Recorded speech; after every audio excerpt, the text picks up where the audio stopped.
Hi, it's great to see presentation, and I remember the first ever drawing I've ever done after graduation was in fact the now called Central Line, Circle Line, back in those days called Marina Line.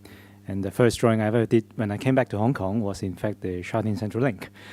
So, but I guess it rings a bell in a way that Hong Kong people, myself included, loves MTR because it does connect. And that connection is actually more than physical. And it's about something else. And it's on that particular note I would like to begin today's sharing with you. It's that something else, that placemaking, that ineffable. That's where we are dealing with. And I would like to share with you our understanding, our appraisal, technically speaking, and our exercise in the last 20 years or something. And that's when. And we all know that. More than half of our population in this fantastic country, if you like, it's in now urban areas. In fact, you all know that there are more than 15 cities in this country that now have more than 10 million of population.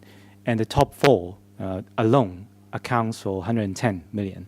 That's actually 1 in 12 person you come across would be in one of those big four cities.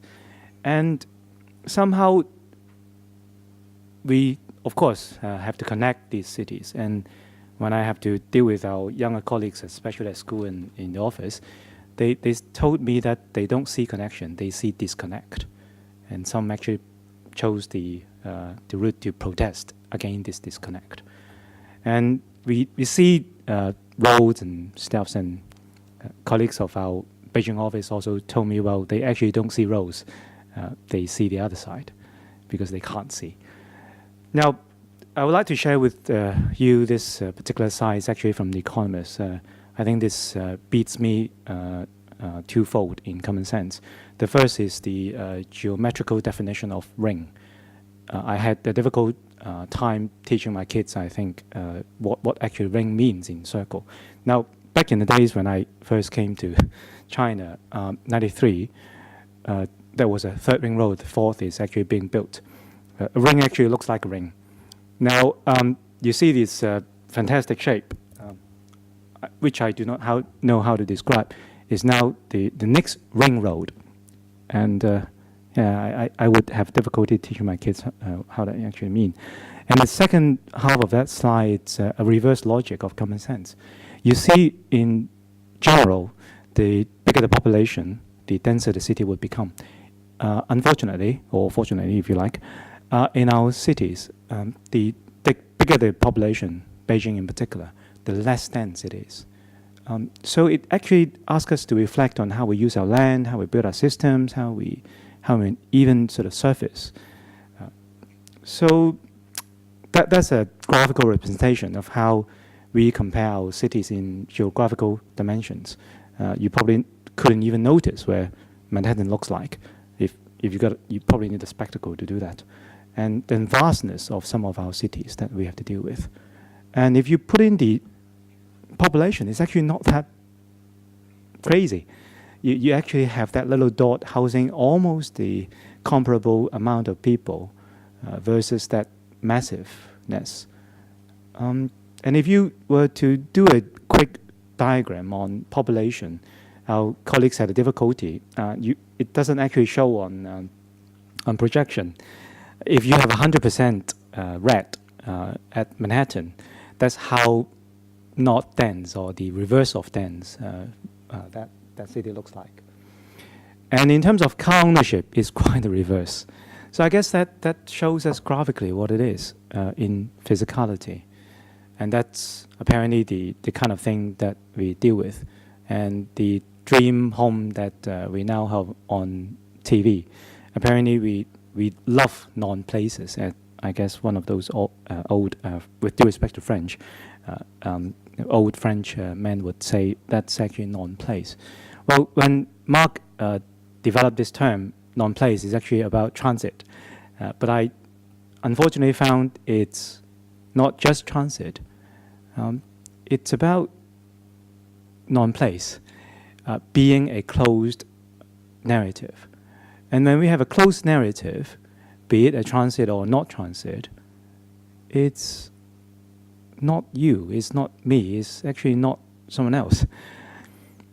And I guess that's actually the challenge that we are facing. We are facing places that is nondescript or trying to be too descriptive. That is, in fact, counterproductive in culture.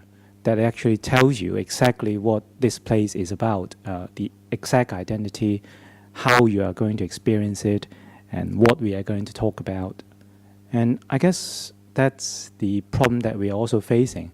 Now, I'm no expert, unlike the experts here, in numbers, but I do work on cities for the last 25. And this, to me, appear a great piece of architecture, and I'm sure some peers around us love to hate or hate to love or love to love this particular building. But to me, it's in a way the exemplar of a closed narrative. It is photogenic, it is iconic, it even looks good on a postcard. But then it begs a question as to what a human being, a person would find that, if at all, that's something else. It reminds me that signature picture that I always show on the very first day of lecture every single year back in those days. It's the attitude. It's actually the attitude that we take as designers, as participants, that actually dictates the result. And here comes an open narrative. In fact, we used to have it. So where has it gone? That's the old project that we did almost now 13 years ago. When we first visited there, it was very vivid. It was lively, it was full of flavor, smells, some people call. And we took pencils and cameras back in those days and recorded it, and we try and learn what it is. Of course, we have the job to connect it too, just like every other project. We have to connect the city fabric with mass transit just 100 meters away, and we actually need to build roads and stuff like that. But we took the other approach. How does one create a fabric at an urban area that somehow both connects and also make it pleasurable and desirable for people to walk through? I always reverse the left and the right. On the left-hand side, I think it's what it was before it was done. And afterwards, I think when it opened on the opening date, 2008, what it is. So we take a lot of effort in recording, trying to make it permeable, as Chris said yesterday, and also make it more so, make it desirable and actually enjoyable. Now, mark this particular point. Oops, I always... This particular point. There is that big tree, and it's actually, unfortunately, we have to knock down the tree because actually we were not in control of that one, but we built a sculpture that is in fact a tree that's in fact a mist emitting device that would hopefully cool the summer.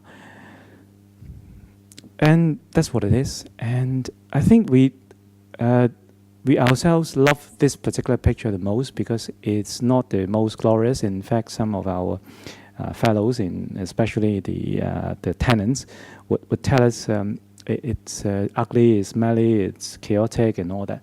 But to us, that's exactly what a city fabric should be. It's, if you like baths, it would be the so-called reader's text, as opposed to the writer's text.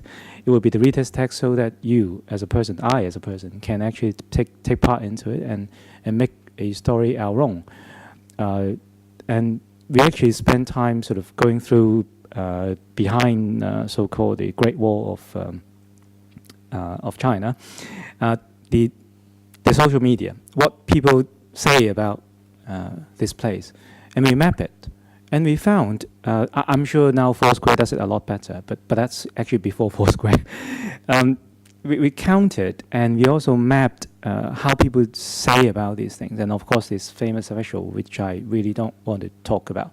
But I guess that's really the amazing episode of an open narrative. And I think that that's really probably would bring situationists back from grave. That's participatory design in the extreme. I think it's important that we make a place that people find it possible to take part and make a story out of it or make something out of it. And that I would hope it's something we can keep doing. So in a way, we ask the question, well, is it all romantic or is it just academic? In fact, it makes business sense too. It turns out that by having it open, by having it participatory, by having it a so-called reader's text, people do come, not just to make those films or take those pictures, but actually they do come.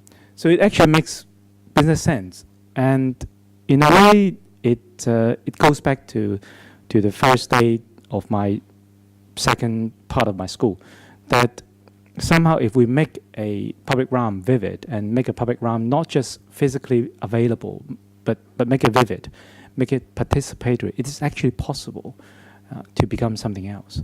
And that second part, it's another thing that we did. It's got a direct link again with the mass transit. Again, we do similar things that we offer a city fabric that connects the public transport with air, if you like.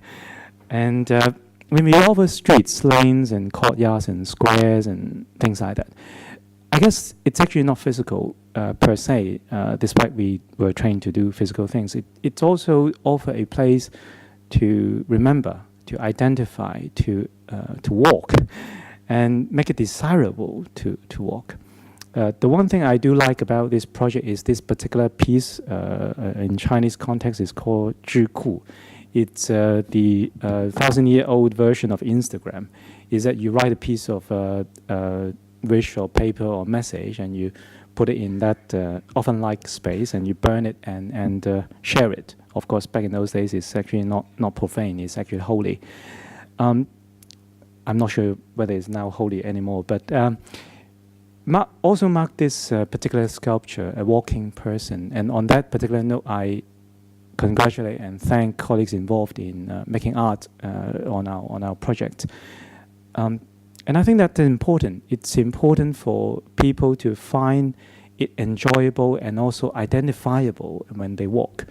I'm not sure about color codes, but I guess that's where we take a step back. I learned from this particular great person that we somehow need to take a step back and become a weak architect. It's actually in that then we have the tenacity and we can embrace participation. The last thing I would like to share with you is an ongoing project. It's used for colleagues who watched the movie called Empire of the Sun. That's actually where the prison of war camp is, and then become the biggest cement factory in the Empire of Cathay. And then that's what it is. And what we did was really do physical things again, blah, etc. 400 meter, thank you, and also 5-minute walk as thank you, to connect, but also to offer something else. It's important not just to connect, but also connect, vertically, horizontally, and offer these places, environments, and also grounds for people to make their own stories. And we took the liberty to draw it before we plan it. And I think that's one of the 2 drawings that I love the most of the entire project. I hope at some point some cartoonists come back and draw this again as a fact, not as a fantasy. Hopefully it's a fantasy too, why not? So in a way we connect, and that's the second of my 2 drawings that I loved about this project. It's really about having stories of all kinds, your story and our stories. That's the classic renderings that one would do. But I guess I would stress that I do like those 2 cartoons the most, and it actually brings back the old another French saying that it's in fact in the everyday practice that we claim the right to walk, and in claiming the right to walk, we actually make the story and we transform. And I guess that's one of my favorite books too, Practice of Everyday Life. in a way, of course, it takes a different turn. Everyday practice is now somehow different.